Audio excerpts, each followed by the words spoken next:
we did a movie about Deborah Atlas's life and about this book, I think we'd want to talk about when you were 14 and you had a brush with suicide. Share with us what happened. Being a teenager is tough, and being 14 is probably the toughest year of all. And I had been going through a tough time for a while with my family. I thought and looked at things very differently than anybody else in the family. And there was a situation that occurred within our family, and I tried the situation, and my family just lit into me. And for me to step out at that time was a huge deal. Very tied up. Excuse me. They were very tied up with their image. What happened? What precipitated it apparently was that somebody like an exchange student had been living at your house. He kind of went off on his own, just doing his own thing, checking out the scenery, and nearby scenery of Texas, right? You guys were looking at, so he did his own thing, and then your parents were like stunned. So you took things in your own hands. You had a sense of responsibility and initiative. So tell us what happened, and then what happened then. I got on the phone and I called everybody that I could think of to ask, had they seen him? Did they know that people that he was missing? And my family just went ballistic. Now you have to understand, I had been experiencing tremendous insomnia for quite a while, and also feelings of isolation, just because of that's how it felt for me. And so, and when I, perspective, slammed for trying to do what I thought was the right thing. Kid trying to help. Yeah, I said, it's hopeless, it's helpless, and there's nothing I can do, and I can't make a difference. And when I had sleeping pills to try and help me sleep, and I downed them. But I have to say, but for the grown-ups who happened to call, one called, and then we had what we used to call the kids' phone line and the parents' phone line, my line, and the kid. And she found out what was happening, called a friend, and my friend called me back and kept me talking until my parents came in. So wow, what a good friend, huh? Yeah, really amazing. So how long after you're taking the pills did you get that phone call, just by chance?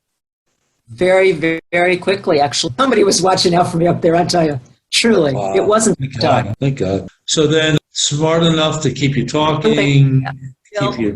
There's a misperception out there about people who try and take on that. They're being selfish, that all of that kind of perspective. And I can tell you that it has nothing to do with that.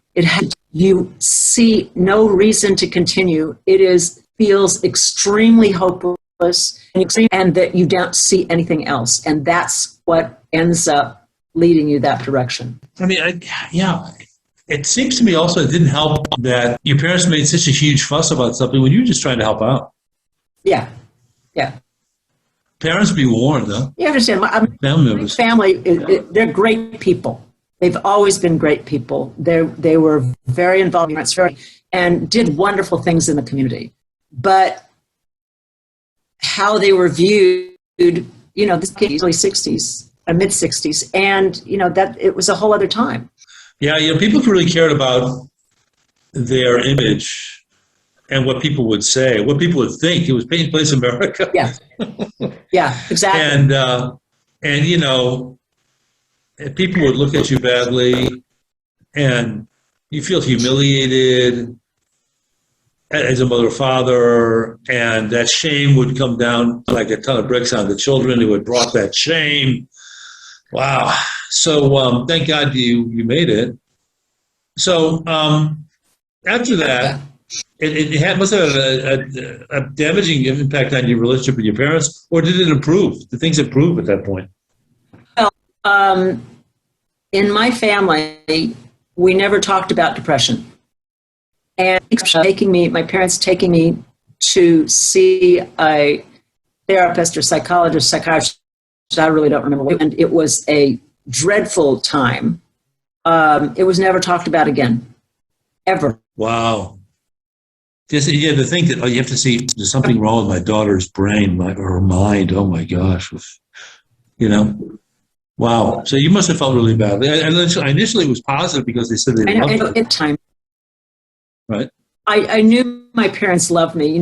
I remember my parents telling me they loved me. And I remember thinking, I wish they'd told me that earlier.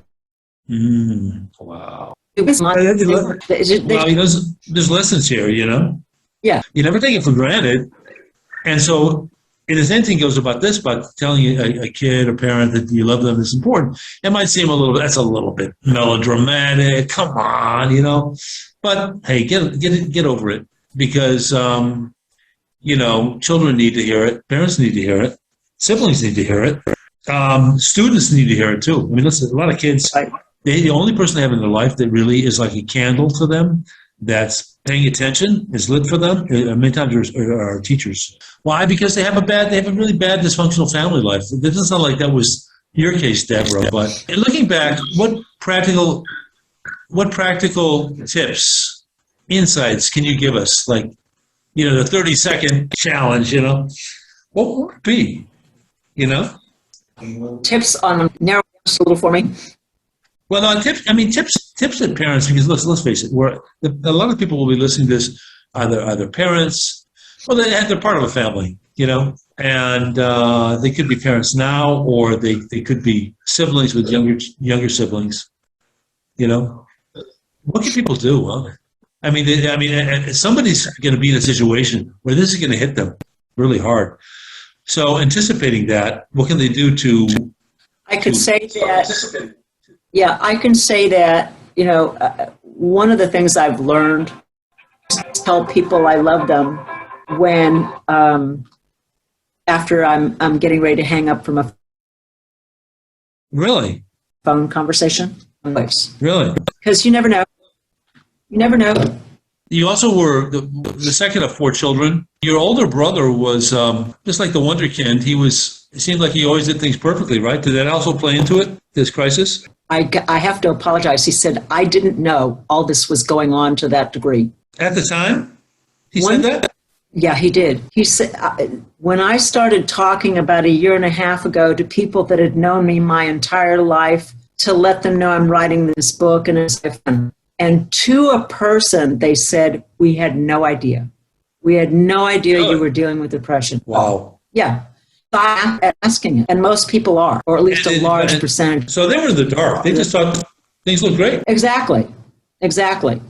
You know, I looked like a lucky girl. You know, I was, for all intents and purposes, outgoing and involved in things, and to know that, and people still don't really recognize that I sometimes get hit with incredible shyness. Right. So then, you know, you came out of a family situation. You just moved, by the way, right? You had this nice little place you used to escape to on your bicycle, right? Which is kind of beautiful, you know? Yeah. And suddenly I didn't have that. I didn't have an outlet. I didn't have a place to, you know, it evolved, you know, it was involved in nature, you know, which has always been very important to me. And suddenly that was gone.